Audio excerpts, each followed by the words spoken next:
family. I welcome all of you back to Sikam Perov. It is always a pleasure to be dialoguing with you guys through video broadcasting. You know, I decided to take a walk today, and as I was doing that, this message dropped on my heart, and I decided to share it with my beautiful family on YouTube.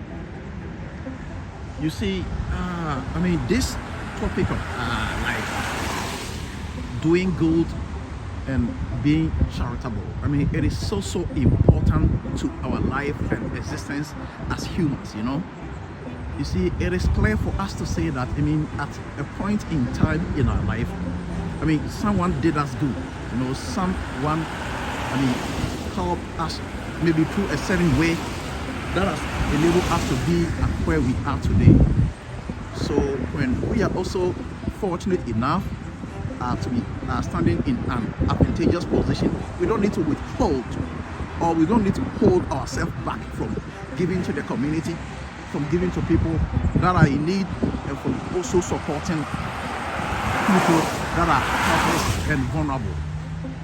But you know, as much as it is so important, as much as it is so responsible, and it's so upright for us to do that as human beings, we should also get to know that in life, you don't let go the chicken that lays the golden egg.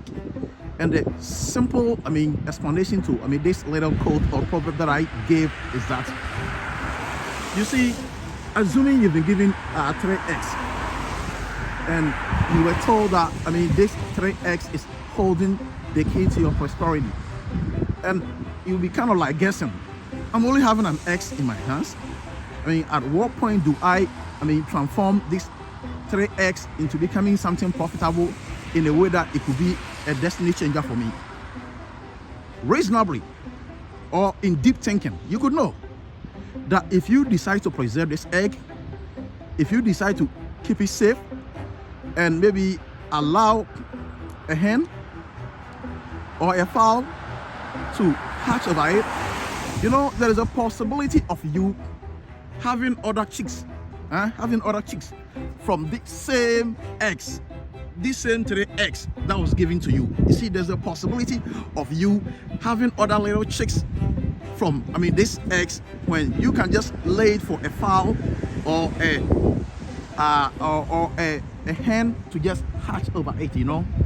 But in the same way too, you can also decide to fry this egg and maybe enjoy it with maybe say rice, or maybe enjoy it with maybe say bread. And you can also decide to maybe cook this egg to also eat it. You have other options, you know. But once you decided that no, I'm going to save this egg to make sure I can get some chicks, for the chicks to also go to become chickens or hen or fowls, you can even start your poultry farming business from there, you know. And there were a lot of people that gave a lot of stories as to how they were able to start their own business. So it is also important that when we are starting to live life, when we are starting to build or lay a foundation, we don't let go all that we need today to lay the better foundation. We don't have to let it go. We have to keep them safe. We have to protect them. We have to use them to establish a better foundation for ourselves. And when we are having the foundation, we can do all the good in the world. We can do all the charitable works in the world. We can support all the vulnerable communities in the world. And this that I'm saying also doesn't mean that when it is your right moment to give, you don't say that you're waiting for the bigger time, or you're waiting for the bigger opportunity time to be given in a bigger way. You can still start small, but as you're doing that, make sure you still have the firm foundation. It is also important and critical for us to do that as humans, okay?